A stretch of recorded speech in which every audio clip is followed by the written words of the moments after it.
Hey everyone, it is Patricia from TarantulaHeaven.com, and today we are going to talk about a really cool study that I recently found about spiders possibly being able to dream. And I apologize for the kind of grainy lighting right now. I usually shoot during the day where I have some really nice natural sunlight coming in this room, and it is nighttime, so the lighting looks like this. But anyway, that is not important. What is important is this girl over here. This is Spidey, my G rosea. She is amazing, and this is why this study excites me, because I think there's a possibility to learn about tarantulas through a study that I recently found that's actually on jumping spiders. So this was done by a scientist in Germany who found that in observing jumping spiders that I guess she had around her home or backyard, she would notice that they were kind of sitting still at night, and then she'd kind of like touch them with her like pinky nail very gently.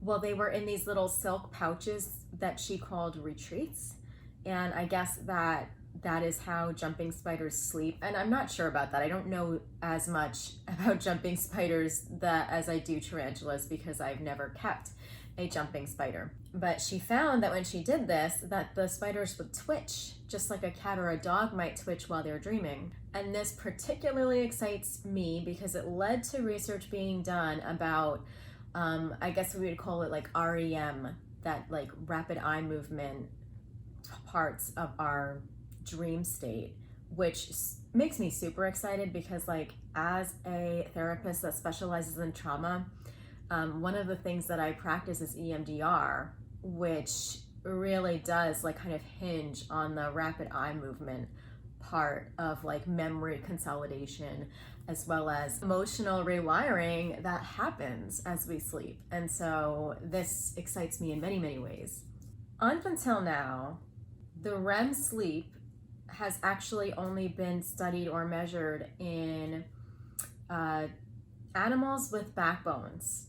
So this means birds, fish, mammals, obviously, reptiles, but not spiders. Another researcher and professor said spider intelligence and spider dreams are likely to be in most ways completely different from our own. I can't wait to find out what this new study has opened up for all of us to understand them on their own terms. So jumping spiders are a bit different than tarantulas and other spiders. Jumping spiders are actually thought to have the best eyesight out of all the spiders, and I think they're also known to be the most intelligent. They have a really amazing and unique prey response. They're able to judge distances. They're able to track prey in ways that other spiders cannot. People who keep jumping spiders will vouch for just how curious and aware and alert they are. And they are absolutely fascinating.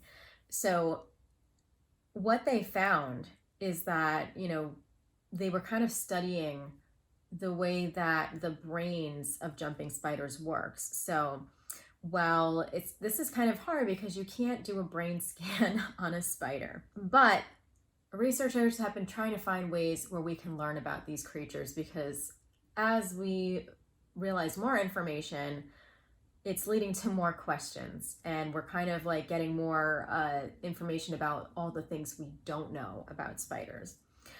So interestingly enough, when you have baby spiders, you can actually see into their little heads, because the membranes, or like the exoskeleton, doesn't have enough pigment yet.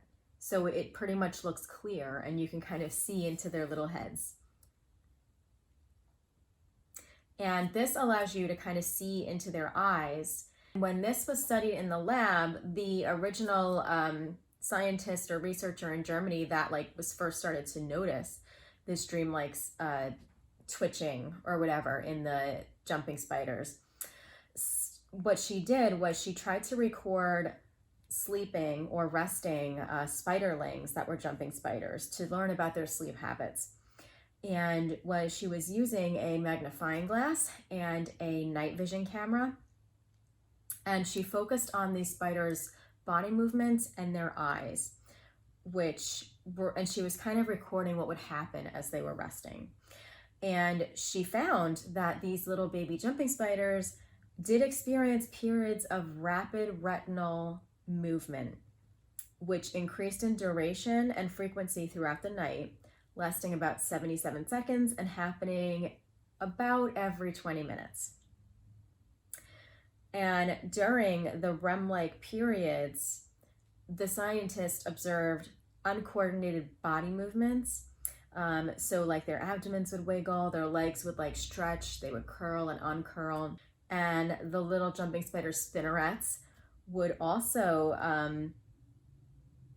kind of start wiggling uncontrollably. And she said that the rhythmic foot twitches, or like these rhythmic twitches, really kind of was like, you know how like a little puppy's foot might twitch in a certain type of rhythm as they're dreaming.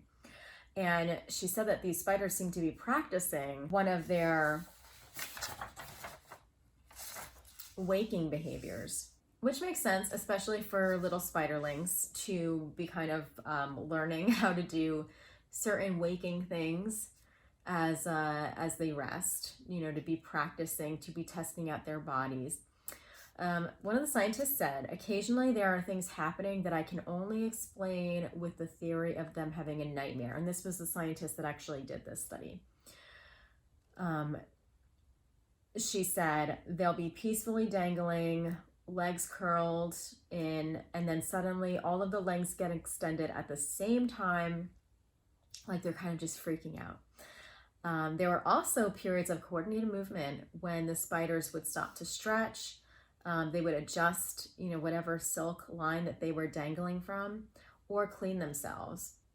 And during those times, there wouldn't be any retinal movements, so no rapid eye movements.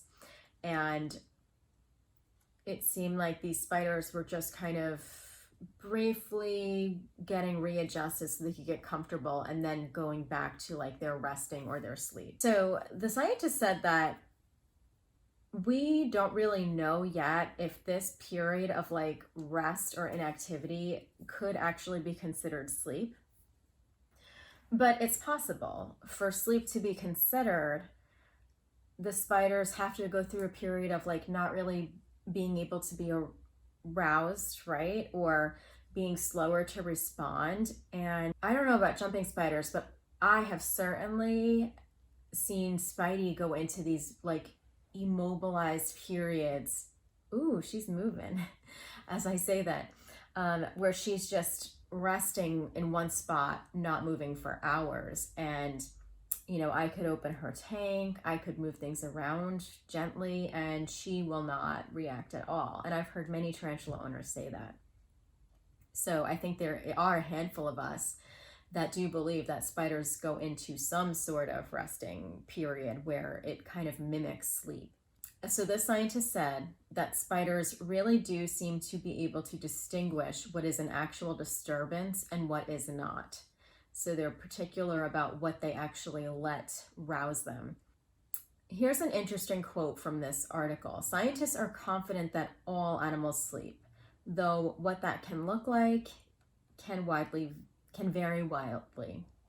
Some birds and marine mammals only sleep with half their brain at a time, while hibernating animals can sleep almost continuously for weeks or months. Defining dreaming is even more challenging, but the periods of REM-like rest do imply the animals are having visual dreams. So I thought that was very fascinating. One scientist in this kind of commenting on this finding was, we're interested in whether they do respond to visual stimuli during this sleep-like state, particularly because they don't have eyelids, but they are developing a system to monitor brain activity in jumping spiders, which could provide more evidence that maybe they are dreaming. Another scientist said that maybe spiders dream more in vibrations, since many spiders have poorer eyesight and really sense movement through either their webs or, in a tarantula's case, through air movements or currents, using kind of their hairs, their very sensitive hairs on their body as their kind of like their eyes, right? So sleep for spiders, whether it's a tarantula, a jumping spider, or whatever, is definitely going to look different than it does for a lot of other animals and for humans. But it seems like for now, there is at least a push for more research being done into jumping spiders and how they process their rest, and do they maybe possibly have some version of dreaming. Spiders that are jumping spiders they're certainly, I guess, more like other animals than I would say tarantulas. Like these spiders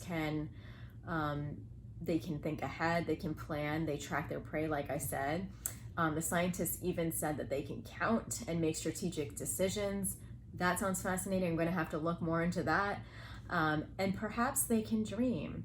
And one of the scientists in this paper was like thinking, well, this could be very challenging for humans to accept or learn about, because if jumping spiders do have cognitive abilities, his quote is, if they dream, I mean, what can we do? Or what can you do? You cannot smush a spider that dreams. And so I think that leaves a lot of room for us to have empathy for creatures that we don't know very much about and that we are still learning about. So I'm super excited about this. I want them to do studies on tarantulas specifically because that's the spider that I'm most interested in. But I love that jumping spiders are kind of leading the way because they are fascinating. And if jumping spiders are kind of like the gateway to us doing more spider research across the board, I'm all for it. So I'd love to know what you guys think about this research that I found. And I think I had found it from one of my friends who posted on Facebook. I think it was an article on National Geographic, and it was just so cool. Love to know what you guys think about that. And what do you think about your spiders and how they rest and how they dream? What has been your experiences? All right, guys, I will see you next week for Tarantula Tuesday. Bye.